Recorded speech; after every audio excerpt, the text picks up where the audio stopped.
Welcome to Handmade Happenings. I'm Marissa and today I am sewing a dress. So recently I have been trying to incorporate more everyday dresses into my wardrobe with mixed success because either I make it and it ends up not being very comfortable for everyday wear, or it just turns out a little nicer than everyday wear to the point where it's like, while I will wear it every day, there are certain activities that I don't want to do while wearing them. And so my goal for this dress was just to make something really simple that would wash well and that I would be comfortable wearing doing everyday activities, cooking, baking, working outside, whatever. So I took this old duvet cover that I was not going to be using as a duvet cover anymore, and that was my fabric. It's, I believe, a cotton. I think it was hand dyed. It came off Etsy. And it just wasn't working on my bed anymore, so I figured, why not claim the fabric? Because, of course, duvet covers are very big and there's a lot of material there. Now, this is a fairly simple design, and because of that, I'm going to actually describe the process differently than I normally do. Normally, and I've said it a few times, I describe things not in the order that I actually am doing the process. And that's because oftentimes I'm working on different elements all at once. I'll be sewing the shoulder seams and the skirt just all at once. And because of that, I usually describe it instead by the parts. So I'll talk about the bodice, then I'll talk about the skirt. This time I'm going to attempt to actually talk about it in the order that the process was done, just so you can see, I don't know, maybe a look into what I mean when I say that, it's difficult to describe it as I go.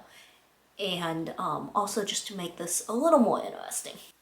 So for the bodice, I did not want to have to inset sleeves this time. And therefore I started by drafting out a sleeve pattern that would attach to my main pattern to turn my regular pattern into an all-in-one bodice. And I just did that by placing the arm side of my pattern onto a piece of paper and kind of tracing it out, adding the sleeve to the side. I will link the tutorial that sort of inspired this, although I didn't follow it completely, in the description.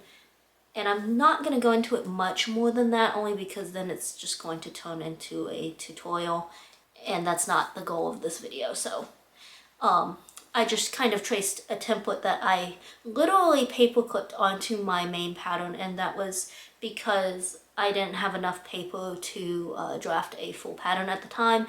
And also I wasn't sure if it was going to work, therefore I didn't want to go to all that effort of tracing the full pattern onto a new piece of paper only to have it not work. For the skirt, I wanted a circle skirt because, well, I just think they're fun, and I've decided that I need more of them in my wardrobe. If I'm going to be making my own clothes anyway, I might as well make circle skirts. I also wanted it longer because right now it's February, and even though we don't typically get really cold winters where I live, and even though it's been an even milder winter this year than normal, we do sometimes get colder weather, and I just prefer longer skirts during cold weather. So my goal was to get it long enough that it would reach past the top of my boots. That way, if it's windy or anything, my legs are completely covered because of the length of my skirt. I decided to go ahead and draft the pattern onto paper. That way I didn't risk making any measurements wrong or marking anything wrong when doing it on the fabric. And also I figured it would just be helpful to already have that pattern on hand so that I can use it for future skirts instead of trying to figure it out every single time.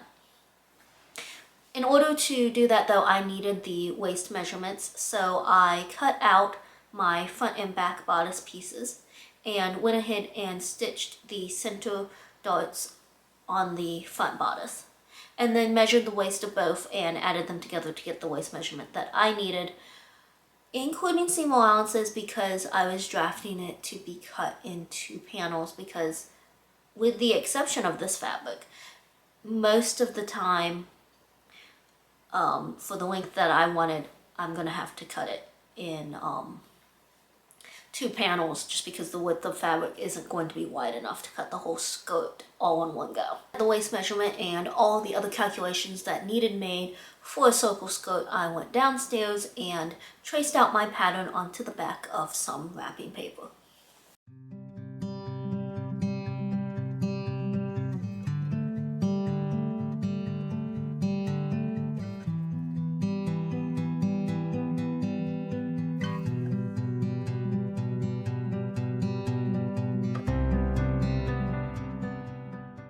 Once the pattern was done, I went ahead and cut out the skirt.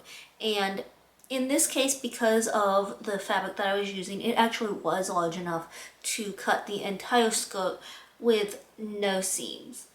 But of course I had drafted it with seams. So what I did was I cut all the way down the one side because of course that's where the zipper is going.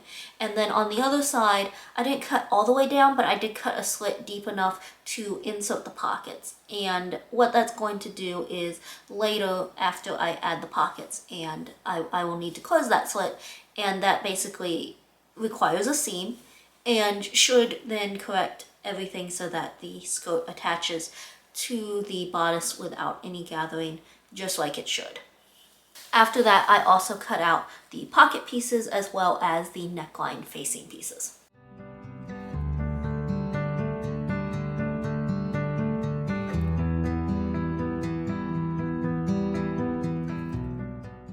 You're supposed to hang the circle skirt for a few days to let any like bias sides stretch out if it's going to, but I didn't bother with that and went straight to assembling the dress. And this is where the chaos starts in trying to describe it in the order that I actually sewed it.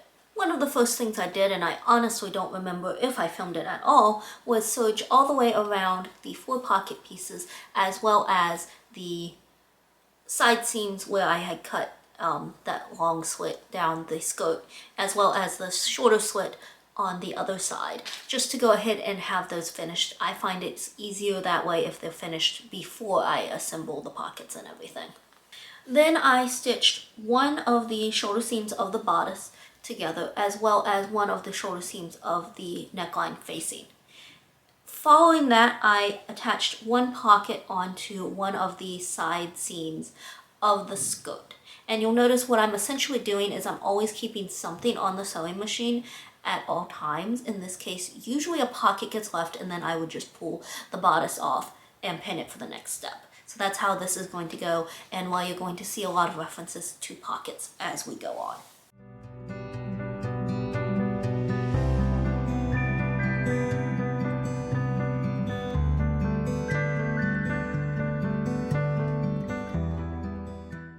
So then I just removed the bodice from the sewing machine and went ahead and serged the shoulder seam of the bodice that I just stitched, as well as the curved edge of the facing and the sleeve hem that had on the side that had already been sewn with the shoulder seam. Then I pinned and stitched the facing to the bodice along the neckline and stitched a pocket onto the side where the slit is.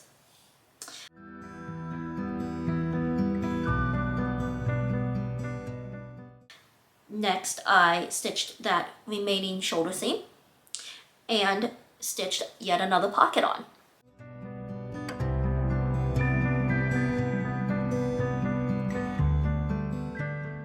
Then it was back to the serger to serge that second shoulder seam as well as the sleeve hem, and then I pressed the sleeve hems up so that I would just have that pressing line for when I hem the sleeves later.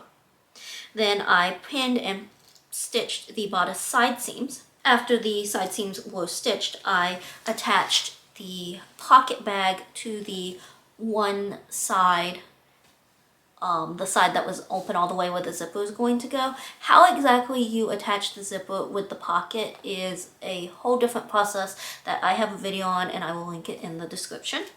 And then also I stitched the pocket bags together on the other side where the slit is, and made sure after stitching around the bags to kind of close up the remainder of the slit and taper it out towards that fold.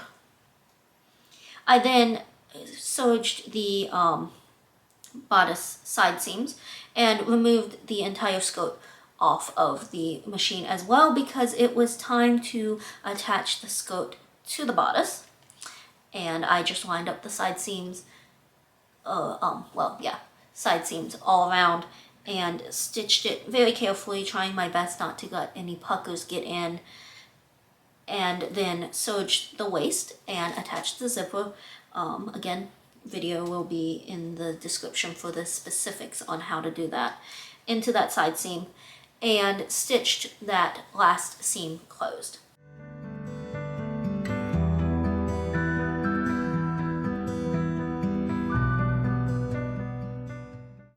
I then serged the skirt hem. Actually, I think I had already done that. I don't remember when I did it, but I did do it. It's not on my notes. But I serged it and then folded it up twice and hemmed the skirt as well as the sleeves.